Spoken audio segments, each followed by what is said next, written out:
Olá, aluno, tudo bem? Na nossa aula anterior, nós estudamos a temperatura e as escalas termométricas. Na aula de hoje, nós vamos estudar o fenômeno da dilatação térmica dos sólidos, que é aquele que ocorre quando você aquece um determinado sólido e as dimensões dele aumentam. Nós vamos estudar esse aumento da dimensão, que a gente chama de dilatação, de três maneiras. A gente vai estudar primeiro a dilatação linear, depois a dilatação superficial e a dilatação volumétrica. Na dilatação linear, a gente considera que a variação ela acontece apenas em uma única direção, em uma única dimensão, tá?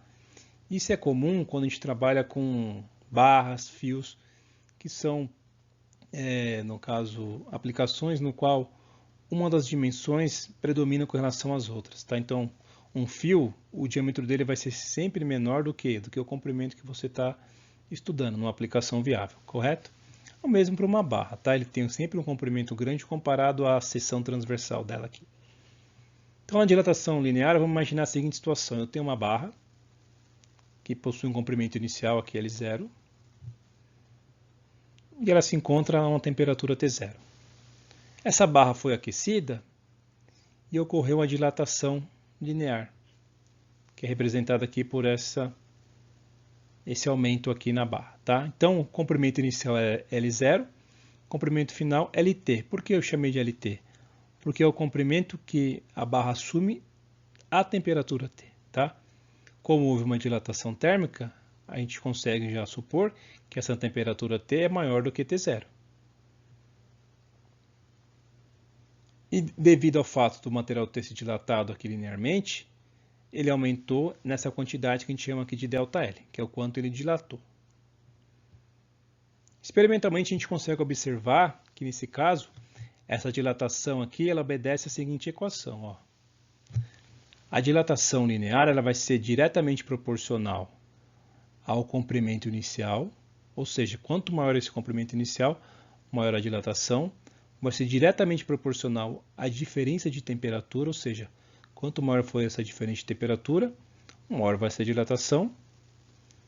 E essa constante de proporcionalidade aqui é o que a gente chama de coeficiente de dilatação térmica. No caso aqui, o coeficiente de dilatação linear. Tá? Então, cada material vai ter um valor de alfa. E é dessa forma que a gente calcula a dilatação linear. Acontece que eu posso manipular essa equação aqui e encontrar uma equação que me permita não só calcular o ΔL, mas sim o comprimento final que a barra vai assumir. Como é que a gente faz isso? Para isso, eu vou definir a seguinte situação. Você concorda que o quanto a barra aumentou eu posso calcular da seguinte forma? Vai ser o LT, que é tudo isso daqui, menos o L0. Quando eu faço isso, o que sobra para mim? O ΔL. Então, o ΔL vai ser o LT menos L0. E o ΔT vai ser o quê? A diferença de temperatura da barra aquecida com a barra da temperatura inicial. Pegando essas informações aqui, eu posso reescrever essa equação como, ó, no lugar do ΔL eu coloco o comprimento final da barra menos o comprimento inicial. Está aqui. Alfa L0 ΔT. Se eu somar o L0 dos dois lados da equação, o que acontece? Eu posso reescrevê-la dessa forma. Tá certo? L0 aparece aqui e aparece aqui também. Eu posso colocá-lo em evidência. Quando eu faço isso, olha como é que essa equação fica escrita. O comprimento inicial final da minha barra vai ser igual ao comprimento inicial vezes o quê? 1 mais alfa ΔT. Então, eu posso calcular a dilatação por essa equação, ou posso calcular o comprimento final da minha barra após a dilatação a partir dessa outra equação aqui, tá? Você vai usar uma ou outra dependendo do que você quer calcular e do que está sendo pedido nos seus problemas aí. Vamos pensar agora na dilatação superficial. Nesse caso, ó, as dimensões, duas dimensões do meu problema aqui, elas são significativas, tá? Então não posso desprezar uma com relação à outra. Isso é mais comum da gente ver em uma placa, tá? Mais do que em uma barra. Em uma placa a gente tem um lado da placa muito próximo do outro lado, tá? Então eu não consigo desconsiderar a dilatação em nenhuma dessas duas direções, tá? Então a gente considera que ela tem um comprimento L1, comprimento L2, e que a espessura dessa placa aqui, ela é bem pequena comparada a essas dimensões L2 e L1. Se a espessura dela for muito grande, ou da ordem de L1 e L2, eu não vou ter mais uma placa, eu vou ter um bloco, né? Aí eu vou sair de 2 dimensões para 3 dimensões, que é o que a gente vai ver na sequência. Mas nesse ponto aqui, vamos trabalhar na dilatação superficial. Então eu tenho uma área inicial, essa área inicial eu calculo como L1 vezes L2, e essa placa aqui está uma temperatura T0. Mesma coisa que a gente viu na barra anteriormente. Essa placa foi aquecida e aconteceu uma dilatação superficial. Eu desenhei com cores distintas só para você visualizar qual foi esse acréscimo, tá? Mas é o mesmo material, tudo, correto? E mais uma vez lembrando, eu estou exagerando nessas dilatações para você poder enxergar e aprender a calcular, certo? Essas variações são muito pequenas. Você concorda que se eu tenho um lado L1 aqui e minha chapa ela aumentou ao longo de toda a área. Mas se eu pensar só nessa direção, ela aumentou um delta L1 aqui e aqui em cima, ó, um delta L2. Eu posso calcular a variação relativa dessa minha área da seguinte forma. Ó. Quanto que minha área aumentou? Eu sei que a parte de baixo aqui é a própria área, que é o L1 vezes L2. Isso aqui a gente já sabe antes do processo de dilatação. Mas quanto ela aumentou? Como é que eu calculo isso? Para eu calcular isso, você não concorda que eu tenho que descobrir qual a área desse retângulo aqui de cima, desse quadradinho aqui, ó, e desse outro retângulo? Não é isso que eu tenho que fazer? Eu tenho que somar as áreas dessas três figuras aqui para saber quanto que ela aumentou. E como é que a gente faz isso? É só você olhar aqui na figura que a gente tem as dimensões para calcular isso. Ó. Pensa nessa parte de cima. Quanto que vale esse lado da minha placa? L1. E essa alturinha aqui, ó, delta L2. Então, esse retângulo aqui, ó, vai ser igual ao quê? L1 vezes delta L2, que é o que aparece aqui em cima. Ó. Agora vamos pensar nesse outro retângulo aqui. Ó. Como é que eu calculo a área dele? É essa altura, que é L2, vezes o delta L1. L2 vezes delta L1. Está aqui também. Faltou somar a área dessa figura que está mais escura aqui, ó, que é o delta L1 vezes delta L2. Mas se você se recordar do que eu falei a princípio, eu te disse o seguinte, que essas variações são muito pequenas. Delta L1 é bem pequeno, delta L2 também é bem pequeno, comparado com as dimensões da minha placa aqui, tá certo? Se esse comprimento aqui é bem pequeno, esse aqui também é bem pequeno, quando eu multiplicar os dois, eu vou ter uma coisa menor ainda. Então, do ponto de vista da engenharia, isso aqui é desprezível, tá? Então, eu posso calcular aproximadamente, eu coloquei aqui só para você saber que eu desprezei isso, da seguinte forma, ó. L1 delta L2 mais L2 delta L1 dividido por L1 L2, que é o que está aqui. Mas eu posso pegar essa fração aqui e reescrevê-la dessa forma, correto? Delta A sobre A, delta L1 sobre L1, porque ó, cortei esse L2 com esse L2, então ficou delta L1 L1. Cortei esse L1 com esse L1, ficou delta L2 e L2, que é o que aparece aqui. Se você se lembrar do início da aula, a variação aqui linear a gente calculava como? O alfa vezes o L0 delta t. Então eu posso pensar em duas variações lineares aqui. Ó. E eu posso reescrever esse delta L1 sobre L1 mais esse delta L2 sobre L2 me baseando nessa equação aqui. Ó. E ela pode ser escrita dessa forma. Ó. Delta L1 sobre L1, pega esse L0 e passa dividindo aqui. O que sobra? Alfa delta t. Então isso daqui ó, é alfa delta t. E isso daqui também é alfa delta t. Aí você pode me perguntar, mas por que é o mesmo alfa e o mesmo delta t? Ué, é o mesmo alfa porque eu estou falando do mesmo material. E o mesmo delta t porque toda a minha placa foi submetida a essa variação de temperatura. Então eu posso reescrever esse termo da seguinte forma. Delta A sobre A é igual a 2 vezes alfa vezes delta t. É mais comum a gente escrever essa equação aqui da seguinte forma. Ó. A área final vai ser igual à área inicial mais 1 mais 2 alfa delta T. Tá? Se você lembrar da equação da dilatação térmica linear, é a mesma coisa, o que muda é que aqui aparece a área, aqui a área e esse 2 vezes o alfa.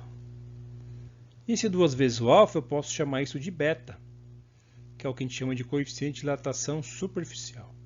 Tá? E eu posso reescrever essa equação da seguinte forma. A área final vai ser igual à área inicial, 1 mais beta vezes ΔT. Quando eu falo área final, área inicial, é a área a temperatura inicial e a área a temperatura final, tá certo? Disse beta igual a 2α, a gente pode escrever isso quando a gente trabalha com material que ele é isotrópico, ou seja, as propriedades dele não variam com as direções, tá? Elas são as mesmas em todas as direções, que é a maioria dos materiais que a gente trabalha, tá bom? E se eu quero estudar agora a dilatação volumétrica, no caso em que as três dimensões são da mesma ordem, aí, tá? Então eu não posso imaginar que isso aqui é um fio, ou que o comprimento é muito maior do que a área da seção transversal, o que ocorre, por exemplo, com barras também. Não posso imaginar que isso aqui é uma placa, uma chapa, que tem duas dimensões grandes comparada com a espessura, mas isso aqui agora é um bloco, tá? Em que as três dimensões são basicamente da mesma ordem.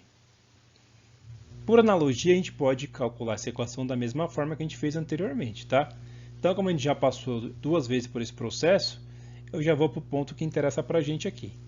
A variação relativa aqui do meu volume vai ser igual ao quê? ΔL1 sobre L1, ΔL2 sobre L2, ΔL3 sobre L3. Então, eu posso lembrar das dilatações lineares em cada uma das direções e escrever esses termos como alfa delta T e alfa delta T. Tá? Ou seja, a variação relativa do volume aqui vai ser igual a 3 alfa delta T. Eu posso chamar esse alfa aqui vezes 3 de gama, que é o que a gente chama de coeficiente de dilatação volumétrica, e posso reescrever essa equação da seguinte forma, que nos dá o volume final do meu sólido, né? O volume final vai ser igual ao volume inicial vezes 1 mais o gama, que é o coeficiente de dilatação térmica volumétrica, vezes ΔT. Se eu estou preocupado em calcular apenas a variação volumétrica, eu posso utilizar essa equação, né? Basta eu passar o volume inicial multiplicando esse termo aqui, tá certo? Então, dessa forma, a gente possui as equações que são necessárias para a gente trabalhar com a questão de dilatação, tanto linear, superficial como volumétrica em sólidos. Para encerrar a aula, vamos fazer um exemplo aqui de um caso que é bastante corriqueiro. Imagine a seguinte situação, ó. Eu tenho duas barras, então vou trabalhar com a dilatação linear aqui, ó, que elas são feitas com materiais distintos. Então eu vou ter um alfa 1 aqui e um alfa 2 aqui. Eu quero descobrir qual é o coeficiente de dilatação térmica linear da barra composta, ou seja, eu quero descobrir um alfa que eu não precise me preocupar só com um lado da barra nem com o outro. Eu utilizo esse alfa e eu consigo calcular a dilatação final aqui da minha barra, tá? É óbvio que quando a gente trabalha com esse tipo de problema, que o nosso resultado final tem que ser fornecido em função dos dados que a gente tem aqui no problema, ou seja, de antemão você já consegue saber que esse alfa vai ser escrito em função de alfa 1, alfa 2, L1 e L2, que são os parâmetros que a gente tem aqui no nosso problema. Como é que a gente faz isso? Vamos primeiro ilustrar o que acontece. Como os materiais aqui são distintos, vai acontecer uma dilatação linear em ambos, mas não necessariamente o valor da dilatação na barra 1 é igual na barra 2. Por isso que eu chamei aqui de ΔL1 e aqui de ΔL2. Agora o que eu faço? Eu vou escrever uma equação de dilatação para cada uma das barras. Tá? Vamos retomar o desenho aqui só para lembrar o que a gente está calculando. Eu lembro que a dilatação linear, o quanto dilatou linearmente aqui, eu posso calcular a partir dessa expressão, que me dá o coeficiente de dilatação linear, o comprimento inicial, a variação de temperatura. Então, eu posso calcular o comprimento final também utilizando essa equação, certo? São as duas informações que a gente viu nos primeiros slides da aula. Então, o que eu vou fazer aqui? Eu vou escrever uma expressão para cada uma das barras. Tá? Então, delta L1, alfa 1 L1 delta T, delta L2, alfa 2 L2 delta T.